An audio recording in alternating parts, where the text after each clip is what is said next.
सचाई ता पंजो घोरींदो आयां सा। सजण जी सचाई ता पंजो घोरींदो आयां सा।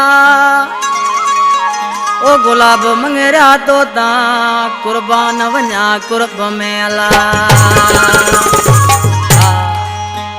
कला पसंद कयो नारी खां नवाज मुराद शहबाज सजाद जानी बाबू खास केली और दुनिया जानी खां बार उस्तम समय जो कॉलेज स्टूडेंट असां जानी बा कंपनी में मौजूद वेठो आहे। मुंहिंजी फरमाइश हेलारी खां ज़ैनुल आबदीन राजड़, शाह नवाज राजड़, रब नवाज राजड़, यासीन राजड़, शायर शहजाद अली खास केली उनारी बा। पहिरां दोस्तों सभिनी दोस्तनि जा थोरा था आहियूं जेके अली अकबर जो नंबर ॿुधो पिया। तव्हांजूं महिरबानियूं। हीअ असांजो सिलेक्शन मास्टर मोहम्मद रहीम राजड़ साहब दोस्तन के गुज़ारिश आहे त हिन नंबर ते अदे मोहम्मद रहीम राजड़ सां राब्तो कंदा सिलेक्शन जे लाइ 0348 36 99 906। पहिरां दोस्तों तव्हांखे अली अकबर जा गाना एजाज़ कंप्यूटर वारो उमरकोट असांजो जानी बा एजाज़ वटि मिलंदा। आदा नसीर रिंद असांजे साम्हूं बीठो आहे। नसीर रिंद बचूतड़ खां ऐं निज़ाम राम ऐं असांजो भाउ अली हसन समी जो कंपनी में मौजूदु आहिनि। ॾिसी पकवादी आज छा थो चए मुखे मौला ॾिनो एड़ो यार भैया ज़िंदगी ठही मुंहिंजी। ओ मां सदके दिया 100 बार भैया ज़िंदगी ठही मुंहिंजी।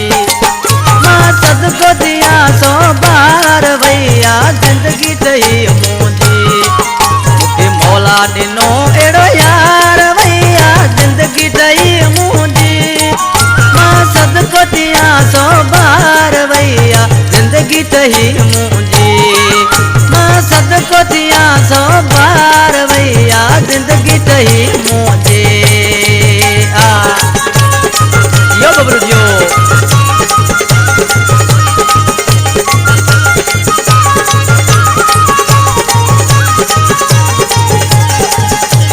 नदीम जानी हैदराबाद का चला पसंद कयो।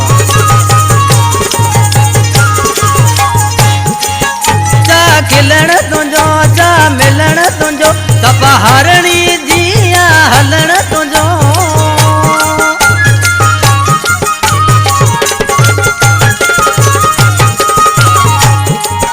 जा खिलण तुंहिंजो जा मिलण तुंहिंजो तपा हरणी जिया हलण तुंहिंजो। मूं घुमी ॾिठो असल सार वाके ॻाल्हि घणी तुंहिंजी।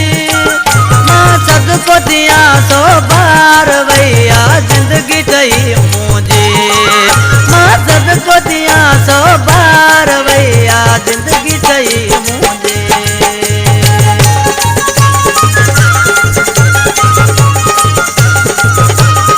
आशिक़ बेचारा चंगा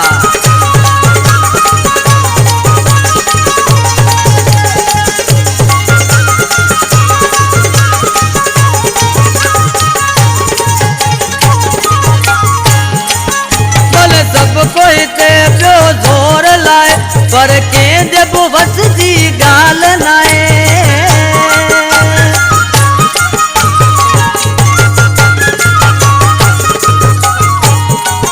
भले सभु कोई ते पियो ज़ोर लाए पर कंहिंजे बि वस जी ॻाल्हि नाहे।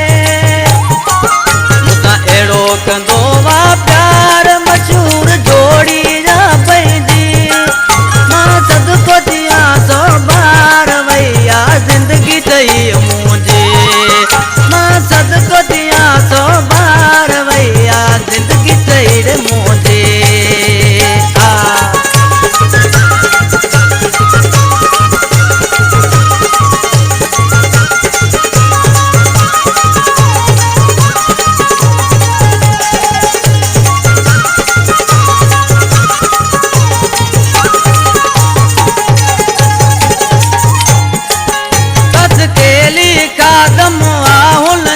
शहजाद के नाए फिकर के जो